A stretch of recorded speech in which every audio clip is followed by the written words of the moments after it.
Hello रिया, बेटा निधि को निकले हुए 2 घंटे हो गए, लेकिन वो अभी तक घर नहीं पहुंची है। देखो वो फोन भी नहीं उठा रही है मेरा। अगर तुमसे उसकी कोई बात हो ना तो प्लीज मेरी बात करवा देना।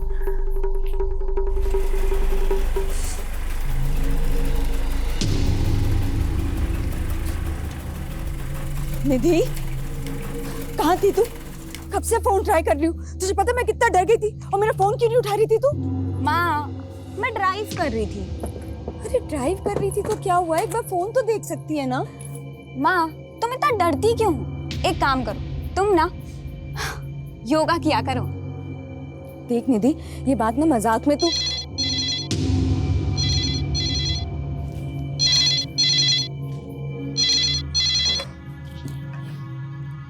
हेलो, कैसी हो मेरी जान?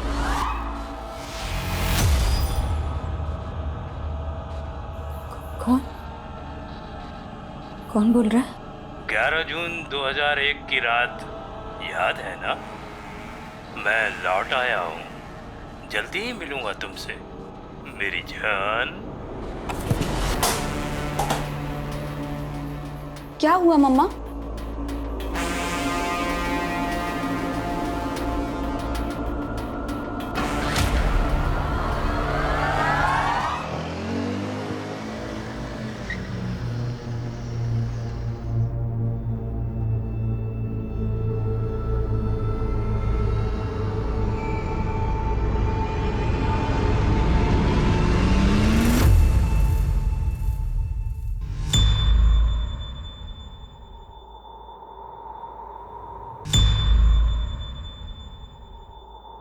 बोलिए रीमा जी।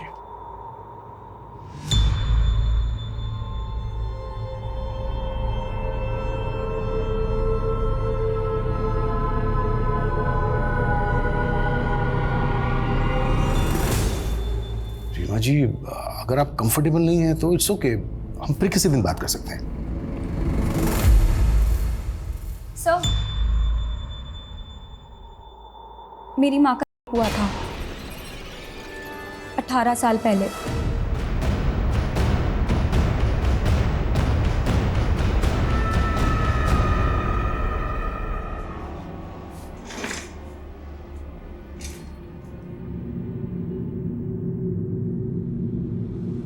शिवा जी, आपने बहुत अच्छा किया जो अपनी बेटी की बात मानी। अपने गुजरे भयानक अतीत का सामना करने के लिए बहुत हिम्मत चाहिए होती है। रीमा जी, 18 साल पहले जो ये दर्दनाक घटना आपके साथ घटी, ये आप हमें डिटेल में बताइए प्लीज। 11 जून 2001 की रात थी।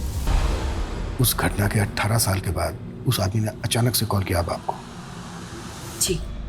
रीमा जी, जब ये घटना घटी आपके साथ, उस वक्त आपने पुलिस कंप्लेन तो की ही होगी?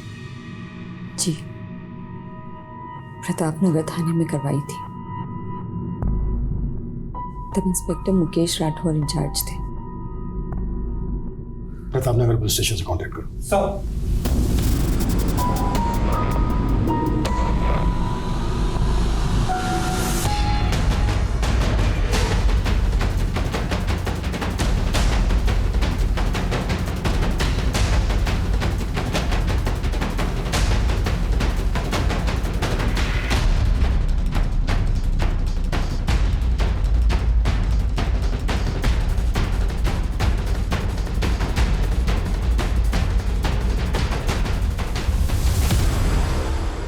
दोनों स्टेटमेंट अलग है?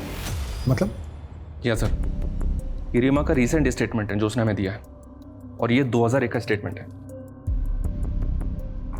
दोनों स्टेटमेंट में उसने अलग अलग कहानी सुनाई है। रेप की तारीख से लेकर हर इंसिडेंट एकदम अलग है सर। मानो दोनों केसेस एक दूसरे से बिल्कुल अलग हो। और रेप के कुछ दिन के बाद, यानी कि 17 जून 2001 को उसने प्रतापनगर थाने में रेप की शिकायत दर्ज करवाई अपने पति राजेश चौहान के साथ।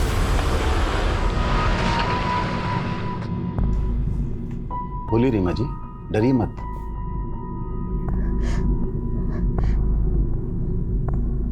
मेरा रेप हुआ है। वो जबरदस्ती घर में घुस गया था। कौन था वो? कब हुआ है? 13 जून। पूरी बात बताइए रीमा जी। तब आप क्या कर रही थी? आपके पति कहाँ थे? इनकी नाइट ड्यूटी थी। करीबन 10 बजे मैं अपने कमरे में सो रही थी जब आप घर कब लौटे? करीब 1:30-2 बजे जब मैं घर आया तो ओए! ओए! ओए! ओए, रुक साले! ओए! एक मिनट। रेप 13 जून को हुआ और आप लोग रिपोर्ट लिखवाने अब आए? मैं बहुत डर गई थी। गलती रीमा की नहीं है सर, हमारी सोसाइटी ऐसी है जहां पर रेपिस्ट से ज्यादा रेप के विक्टिम को ताने सहने पड़ते हैं। ये 18 साल पुरानी बात है। माना इतने टाइम में आदमी काफ़ी सारी चीज़ें भूल जाता है, लेकिन रेप के वक्त रीमा का पति रीमा के साथ था या नहीं, ये वो कैसे भूल सकती है? सवाल ये उठता है मिश्रा कि 18 साल पहले जो रीमा ने स्टेटमेंट दिया था वो गलत था या अब जो हमें दिया है वो गलत है? हमें दोनों स्टेटमेंट वेरीफाई करने होंगे। सर रीमा चौहान के कॉल रिकॉर्ड्स आ गए। रीमा को उस रात 11 बजे साउथ दिल्ली के लैंडलाइन से कॉल आया था। दिल्ली पुलिस से कांटेक्ट करो, पता करो वो आदमी कौन था जिसने कॉल किया था।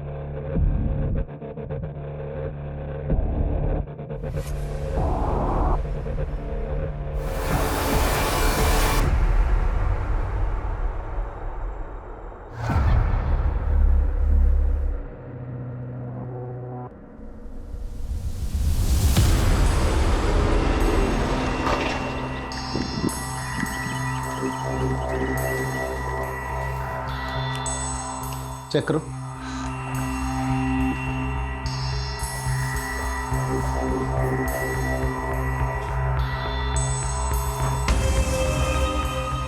उसने यहाँ मेरे साथ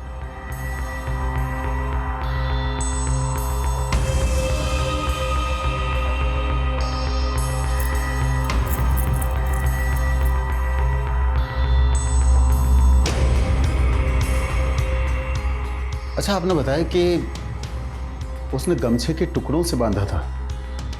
वो टुकड़े कहाँ हैं? जी वो तो वो अपने साथ ले गया।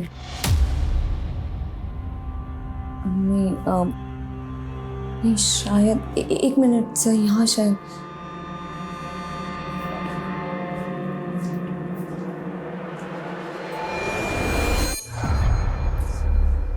ये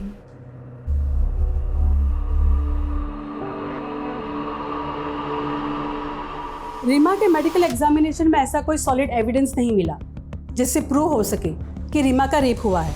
क्या रेप के कुछ दिन बाद एग्जामिनेशन हुआ इसलिए? मे बी, लेकिन एक कारण ये भी है कि रेप होने के बाद रीमा अपने पति राजेश के साथ सेक्सुअली एक्टिव थी। क्या? हाँ, क्योंकि प्राइवेट पार्ट पर जो मार्क्स मिले हैं वो एक पैशनेट सेक्स की वजह से भी हो सकते हैं। ये तो रीमा ने खुद ही अपना केस कमजोर कर लिया। एक बात और सर, रेप होने के बाद विक्टिम को अक्सर कलाई, जांघों पर छोटे मोटे घाव लगते हैं, लेकिन रीमा के केस में उसकी बॉडी पर एक छोटी सी खरोच तक नहीं थी।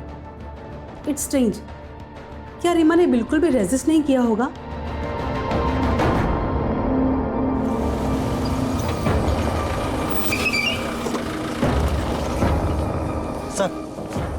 सर आपको एक बात बतानी थी। क्या? रीमा का जहाँ रेप हुआ था उस जगह 11 जून को चोरी की 3 वारदातें हुई थी।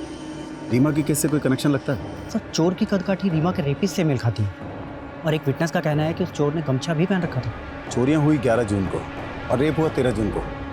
हो सकता है दोनों क्राइम एक ही आदमी ने किए हों। लेकिन सर जहाँ चोरी हुई वहाँ रेप की कोई वारदात नहीं हुई और जहाँ रेप हुआ यानी कि रीमा के घर, वहाँ चोरी नहीं हुई। सर मुझे दोनों केसेस अलग अलग ही लग रहे हैं। सर 2001 में भी इन्वेस्टिगेटिंग टीम को इस बात का शक था कि रीमा उनसे कुछ छुपा रही थी। उसके कैरेक्टर पे भी सवाल उठे थे। शमी अफेयर, तो क्या ये का नाटक अफेयर को कवर करने की वजह से था? अगर ऐसा था तो फिर इतने सालों बाद वही नाटक करने के पीछे क्या वजह हो सकती है?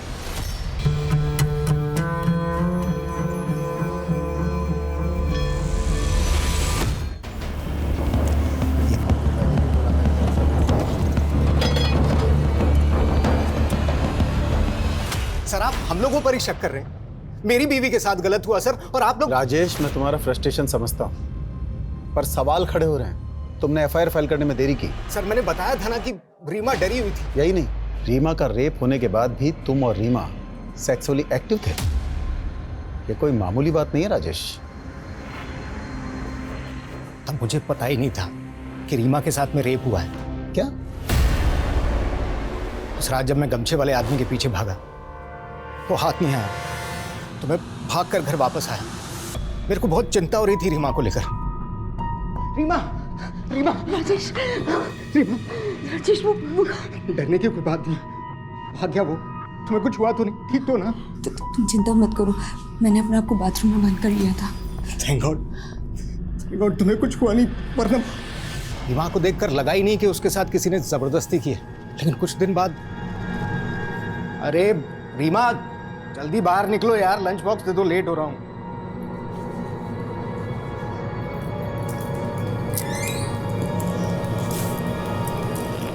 क्या हुआ? नहीं बस वो थोड़ी सी कमजोरी है। झूठ मत बोलो। कल भी बोला था ना तुम्हें कि डॉक्टर के चलो। एक दिन और देख लेते, फिर पक्का चली जाऊंगी। इस पेन को इग्नोर करने से काम नहीं चलेगा। आज शाम को चलते हैं तुम्हारे डॉक्टर मित्तल के। मैं जल्दी आ जाऊंगा, तुम बस तैयार रहना। डॉक्टर मित्तल गायनोकोलॉजिस्ट हैं। उन्होंने मुझे बताया कि रीमा के साथ मैंने घर आते ही सीधे सीधे रीमा से पूछ लिया।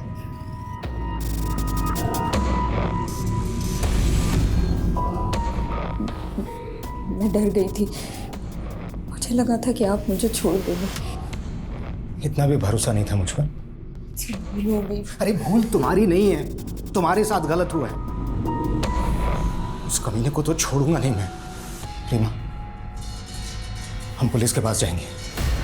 पुलिस? हाँ रीमा, हमें पुलिस के पास जाना ही होगा। अच्छा, ये गमछे वाला आदमी कौन हो सकता है? विपिन, विपिन सोनी हो सकता है सर। वो और रीमा कॉलेज में एक साथ थे। 1 साल पहले उसकी इसी शहर में नौकरी लग गई। मुझे पता चला कि मेरी गैर हाजिरी में अक्सर पुरानी दोस्ती के नाम पर वो रीमा से मिलने आता है।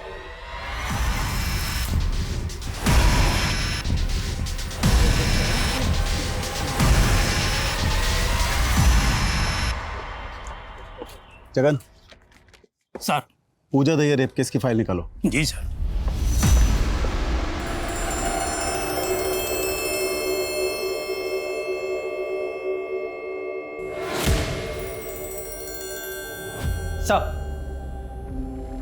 सब मैंने पता किया है। राजेश की गैर हाजिरी में जो आदमी रीमा से मिलने आता था वो विपिन ही है। याद रखिए रीमा जी, पुलिस को गुमराह करना भी एक जुर्म है। आप क्या कह रहे हैं, मैं कुछ समझ नहीं पा रही। मैं समझाता हूँ। सालों पहले पूजा दहिया नाम की औरत का केस अखबारों की सुर्खियां बना था। आपने नाम जरूर सुना होगा। जी, नाम तो सुना हुआ है। बिल्कुल आपसे मिलता जुलता केस है। आप ही की तरह उसके घर में भी मुंह पर एक गमछा बांधकर एक आदमी घुसाया था। आप ही की तरह उसके साथ जबरदस्ती की। कहना क्या चाहते हैं? यही कि आपने इसी बात का फायदा उठाया। जब आपके पति राजेश ने विपिन को घर से भागते हुए देखा तो आप डर गई और आपने पूजा दहिया की कहानी को अपनी कहानी से जोड़ दिया। राजेश, राजेश प्लीज समझाइए इन्हें। आप समझिए मिस रीमा चौहान, आपके पड़ोसियों ने कंफर्म किया है कि आपका दोस्त आपसे मिलने अक्सर आपके घर आता था। आपके पति ने भी कंफर्म किया है कि उनकी गैर हाजिरी में आपका दोस्त विपिन अक्सर घर आता था। और इन्वेस्टिगेशन वहीं रोक दी गई। पुलिस ने रीमा को वार्निंग देकर केस क्लोज कर दिया।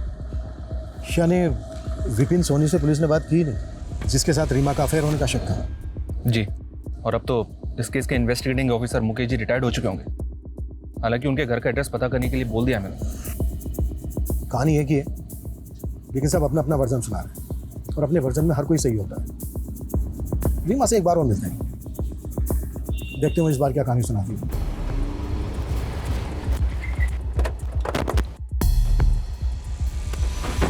आपको मेरी बात पे यकीन नहीं है? रीमा जी, हम बातों पर नहीं सबूतों पर यकीन करते हैं। और आपकी कहानी में तो कई कहानी मिली हुई है। 18 साल पहले आपने कुछ और कहा था, आपके पति ने कुछ और कहा था, और अब आप हमें कुछ और कहानी सुना रही है। बेटा, शायद आपकी मदर आपके सामने कंफर्टेबल नहीं है, सो प्लीज। निधि, तो रुक। 18 साल पहले मुझे एक बुरी बीवी माना गया था जो अपने पति को धोखा दे रही थी, जिसने अपनी रेप की झूठी कहानी सुनाई। लेकिन ये सब मैंने सिर्फ अपने पति के कहने पे किया था। हमें पुलिस की नहीं नहीं, पुलिस नहीं, पुलिस नहीं, बिल्कुल नहीं। भूल जाओ कि तुम्हारे साथ कुछ हुआ है, सब कुछ भूल जाओ। राजेश, ये आप क्या कह रहे हैं? मेरी इज्जत। यार तुम्हारी इज्जत से ज्यादा मेरा नाम, मेरा रुतबा, मेरी मर्दानगी मायने रखती है। हाथ जोड़ता हूं, प्लीज किसी से कुछ नहीं कहोगी तुम, कुछ भी नहीं।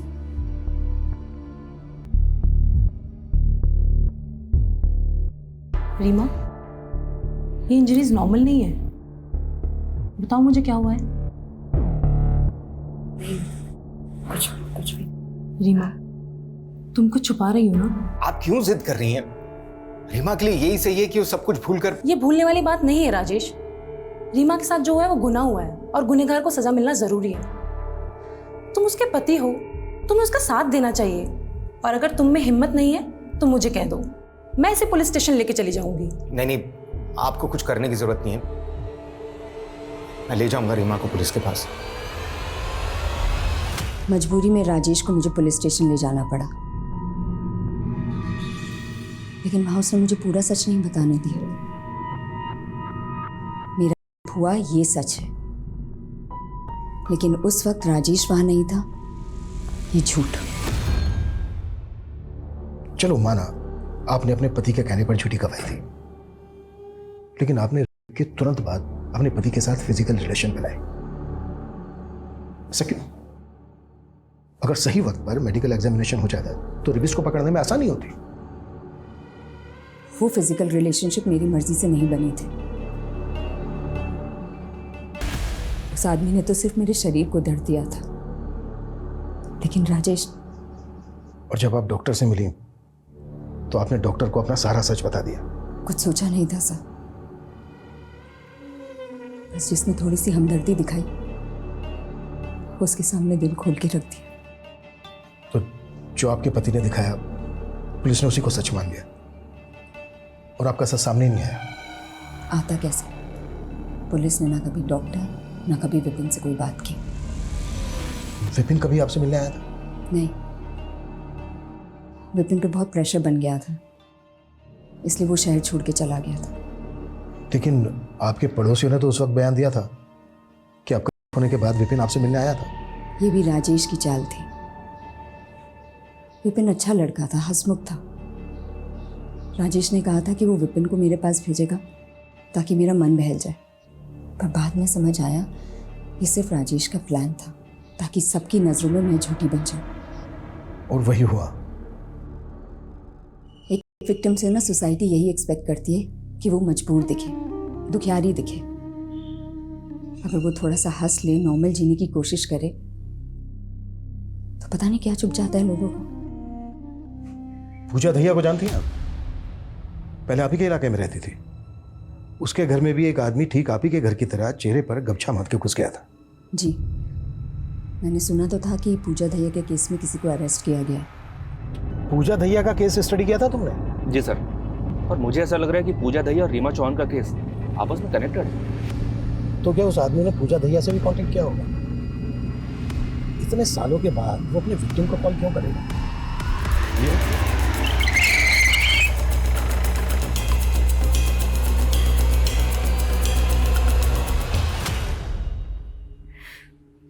मैं नहीं जानती कि वो कौन था।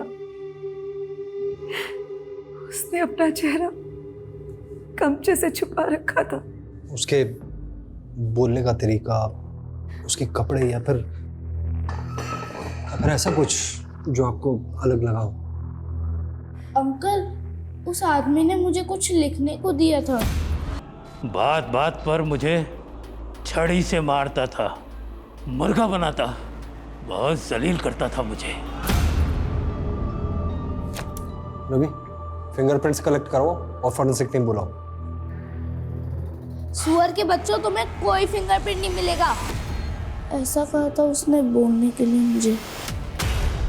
वो आदमी बोलते वक्त हकलाता था, खासकर च बोलते वक्त। इन्वेस्टिगेटिंग टीम ने इस पूजा दहिया का बैकग्राउंड खंगाला सर।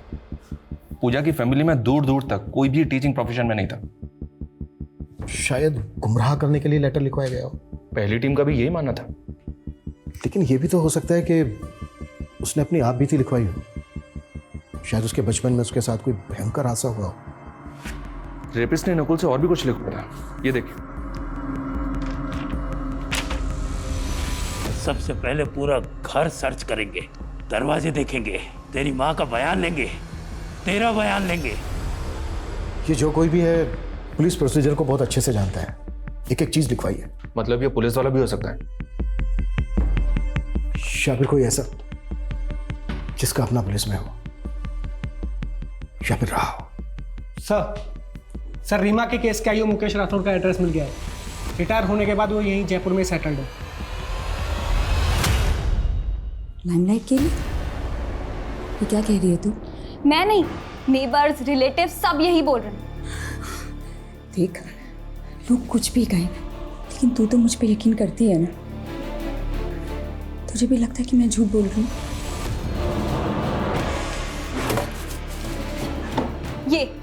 ये पापा की डायरी है ना, इसमें भी यही लिखा है कि आप अटेंशन पाने के लिए कुछ भी कर सकती हो। लो पढ़ो।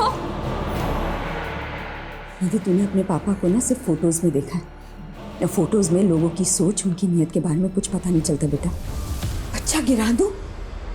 क्यों? क्योंकि ये मेरा नहीं है, उस कमीने का है। कितनी बार आपको बताऊंगी कि ये हमारा बच्चा है।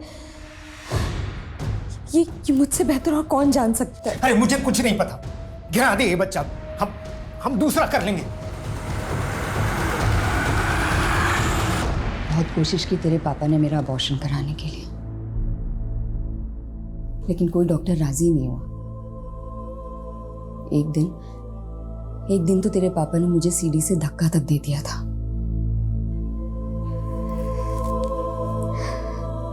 लेकिन तेरी किस्मत में ना जीना लिखा था। मुझे लगा तेरी शक्ल देख देख कर ना अब राजेश के अंदर का बाप जाग जाएगा। एक दिन किसी ने मजाक में उनसे कह दिया कि तेरी शक्ल उनसे नहीं मिलती। बस उस दिन वो बिल्कुल टूट गए थे। मैंने समझाने की बहुत कोशिश की, लेकिन वो एकदम खामोश हो गए थे। बदचलन, चालू, बेहया, न जाने क्या क्या कहा लोगों ने मुझे। मन तो किया कि मैं भी राजेश की तरह,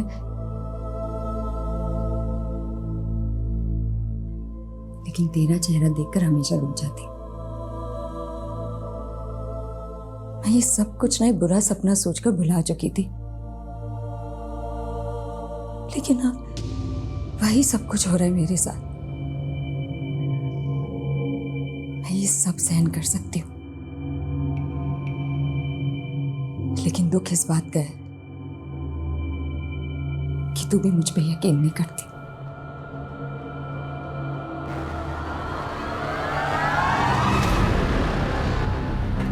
रीमा चौहान वाला केस?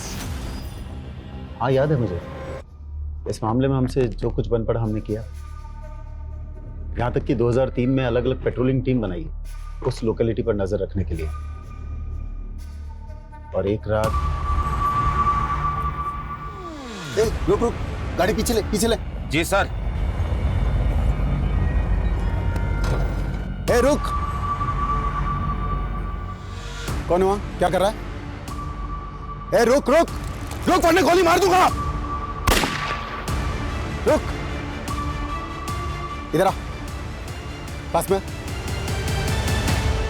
गमछा निकाल मुंह से। भले ही दूर से सही, पर आपने उसे देखा था? कोई ऐसी खास निशानी जो आपको याद हो? अंधेरा बहुत था, कुछ खास देख नहीं पाया। हाँ, जिस तरह से फुर्ती से उसने मुझ पर गोली चलाई, पक्का कोई ट्रेंड आदमी था। कोई पुलिस वाला? हाँ, शक तो मुझे भी था। मुझे लगा या तो कोई पुलिस वाला है या पुलिस वालों के साथ मेलजोल जरूर रहा होगा। जब हमारी सारी कोशिश फेल हो गई तो हमने जनता की मदद मांगी। देखिए, डरने की कोई जरूरत नहीं है। आप लोगों को केवल पुलिस की आंख और कान बनना है। कोई भी बाहर का आदमी दिखे जिसका बर्ताव अजीब सा हो तो फौरन पुलिस को सूचित कीजिए।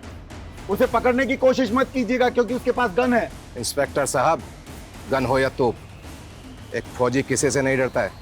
विकास जी, तैश में आकर कोई भी कदम मत उठाइएगा, फौरन पुलिस को सूचित कीजिएगा। जरूर, लेकिन उसे जान से मारने के बाद। और आप चिंता मत कीजिए, मेरे रहते हुए हर कोई सुरक्षित है।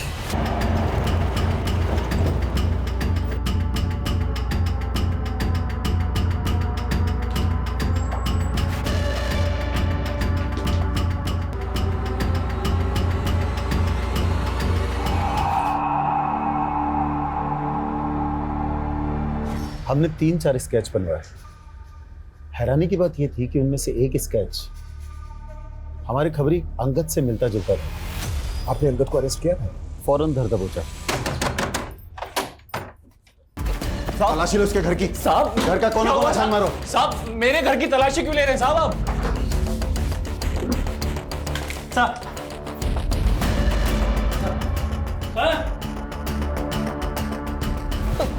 ये घड़ी, ये ज्वेलरी, ये कन कहां से आए सामान तेरे पास? ये सब उन्हीं का है ना जिनका? साहब, मैं सच कह रहा हूँ साहब, मुझे कुछ नहीं पता। मैं महीने में ठीक से 10 दिन भी घर पे नहीं रहता हूँ साहब, तो मुझे पता नहीं है सामान कहाँ से आया। तू ऐसे नहीं उगलेगा। ले चलो इसे थाने।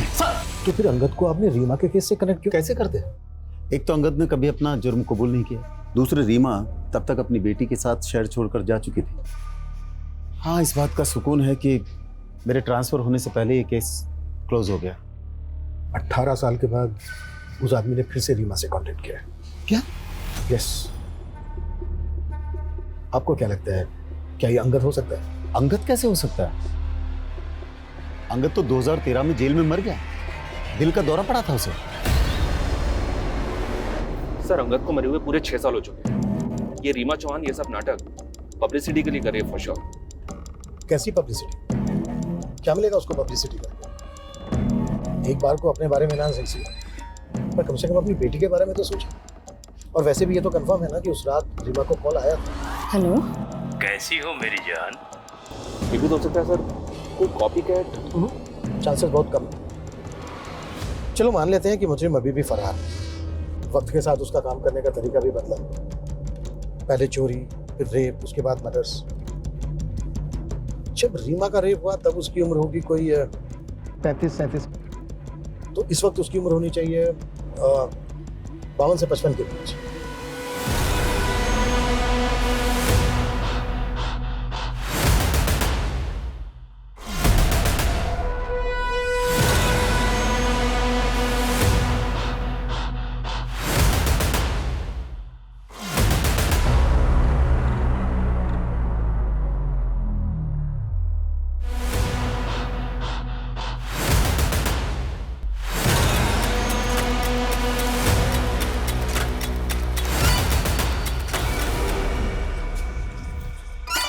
गुंजन, माँ को चल के सब बताना, अभी डरना मत।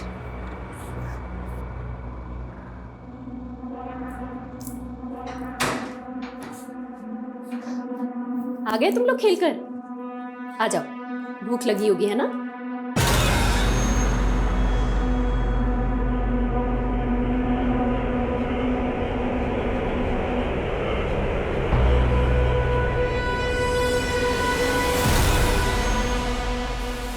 बेटा, ये सूरज अंकल हैं। अब हम लोग के साथ ही रहेंगे।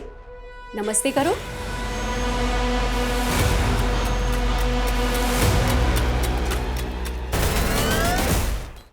सर, जितना हमने सोचा था उससे कहीं ज़्यादा बड़ा मामला निकला ये तो। सबसे पुराना केस 28 साल पहले का है। इतने अरसे में 51 ऐसे रेप केसेस मिले हैं जिनमें सेम मोडस ऑपरेंडी का इस्तेमाल हुआ है। इसके अलावा 13 मर्डर केस में और 178 लूट केस में सेम पैटर्न फॉलो हुआ है। मतलब अंगद के जेल जाने के बाद भी ये केसेस होते रहे। एरिया कौन सा था? राजस्थान के अलग अलग शहरों के केसेस हैं सर। ये 1990 से 94 तक अलवर, 1994 से 97 जोधपुर, फिर 3 सालों तक उदयपुर और उसके बाद 2004 तक जयपुर। और इनमें से कहीं भी किसी भी जगह इस आदमी के खिलाफ कोई सुराग नहीं मिला? 2004 में 3 विक्टिम से कल्प्रिट का डीएनए सैंपल कलेक्ट किया गया था। इस डीएनए को अंगद के क्लोज रिलेटिव के एक डीएनए से मैच करके देखो।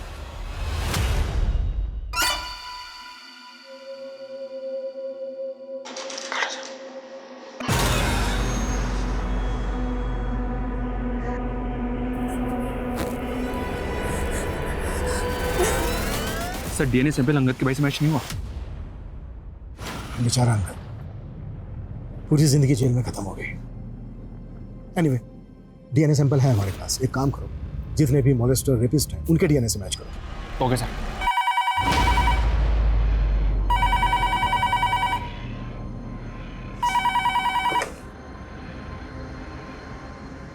हेलो मेरी जान, कैसी हो? बहुत दुख हुआ जानकर कि तुम्हारी बात पर कोई यकीन नहीं कर रहा। बकवास बंद करो, और हिम्मत है ना तो सामने हो। तुम कायर हो तुम।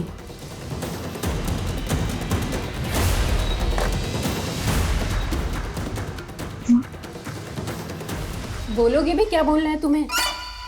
माँ वो अंकल। बड़े मजाकिया बच्चे हैं तुम्हारे। अच्छा बच्चों, मैं बाजार जा रही हूँ, 7 बजे तक आऊंगी। तब तक अंकल के साथ रहना, इन्हें परेशान मत करना।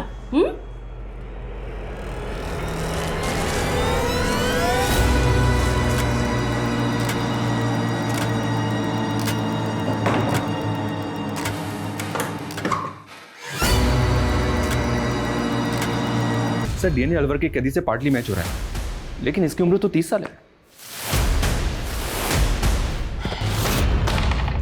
फिर ये वो नहीं हो सकता। आई थिंक उस आदमी को ट्रेस करने के लिए हमें किसी एक्सपर्ट की मदद लेनी होगी। देखिए, ये डीएनए पार्टली मैच हो रहा है, यानी ये कैदी उस खूनी का रिश्तेदार हो सकता है। एक्चुअली हमें इस कैदी के मदर और फादर के सभी रिलेटिव्स की एक लिस्ट बनानी होगी और सबका डीएनए मैच कराना होगा। लोकेशन हिस्ट्री और रिपोर्ट्स के अकॉर्डिंग हमारे पास अभी एक सस्पेक्ट है, और वो ये है। माय गॉड, ये वो 30 सालों तक पुलिस की आंखों में धूल झोंकता रहा। इसको आज ही धर लेते हैं। नहीं, we have to be very careful. इसको बचने का एक भी मौका नहीं देंगे। पहले इसके खिलाफ सबूत इकट्ठा करेंगे, फिर तब बचेंगे साले को।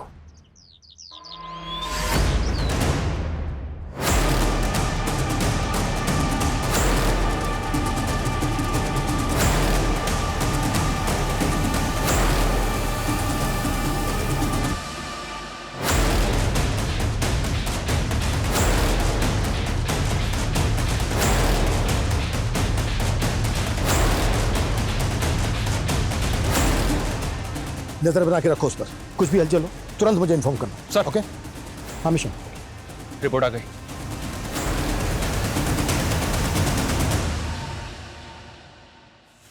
अब सही वक्त है, आता है साले।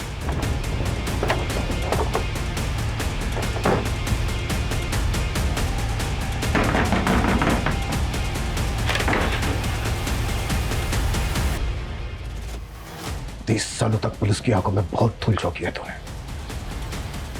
Now you are an arrest, ex policeman Jagan Shekhar.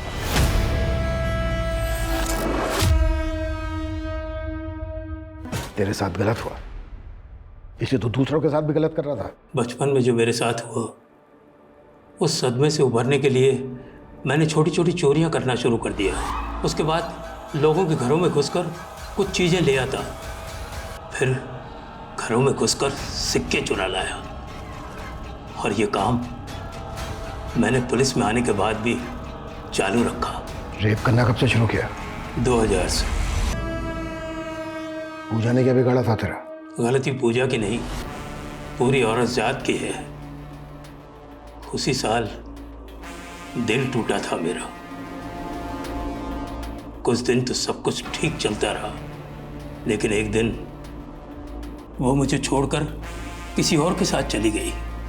तभी से मुझे औरतों से नफरत होने लगी, और उसके बाद मैंने एक के बाद एक औरतों को शिकार बनाना शुरू कर दिया। अंगद को क्यों फंसाया? मेरे सीनियर मुकेश जी की पेट्रोलिंग बहुत तेजी से चल रही थी। मेरा काम करना बहुत मुश्किल हो गया था। मैंने सोचा अंगद को फंसाऊंगा तो पेट्रोलिंग थोड़ी ढीली हो जाएगी और मेरा काम आसान हो जाएगा। और हुआ भी वही। इतने सालों के बाद रीमा को कॉल क्यों किया? मैंने नया नया सोशल मीडिया का इस्तेमाल करना शुरू किया था और एक दिन उसी पर मुझे रीमा दिखी।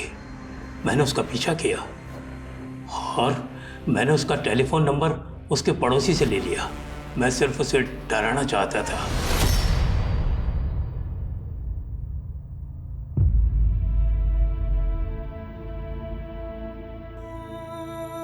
सॉरी मॉम,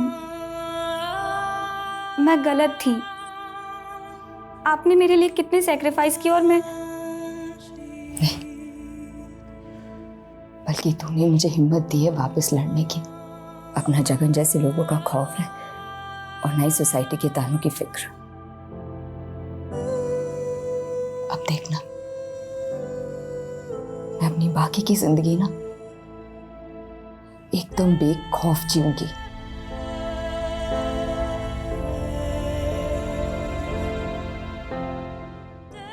हमारे समाज में बलात्कार करने से ज्यादा उंगलियां पीड़िता पर उठती हैं कि लड़की ने क्या कपड़े पहने थे, क्यों रात को वो बाहर गई थी। ऐसे बेबुनियादी सवाल हमारा यही सो कॉल्ड सभ्य समाज उठाता रहता है, जबकि वास्तविकता यह है कि बलात्कार से अगर किसी का चरित्र कलंकित होता है तो वो सिर्फ बलात्कारी का। इस बुनियादी बात को क्यों आज 2021 में हमें बार बार दोहराना पड़ता है? ये कैसा सिस्टम है जहां एक बलात्कारी को तो आसानी से जमानत मिल जाती है, लेकिन बलात्कार से पीड़ित औरत को सालों साल इंसाफ नहीं मिल पाता? ये चुभने वाले सवाल हमें खुद से और प्रशासन से भी करने होंगे। ये रीमा की हिम्मत ही थी जो वो सालों से अपने अंदर दफन खौफ को मिटाने में कामयाब हुई। रीमा ने जिस तरह समाज के तानों की परवाह किए बिना इंसाफ के लिए आवाज उठाई, वह वाकई अभिनंदनीय है। अब मैं आशुतोष राणा आपसे विदा लेता हूं। हम फिर मिलेंगे एक ऐसी ही कहानी के साथ जो आपको रखेगी सतर्क और जिंदगी को सुरक्षित। तब तक अपना और अपने परिवार का ख्याल रखिए और देखते रहिए क्राइम पेट्रोल सतर्क। जय हिंद।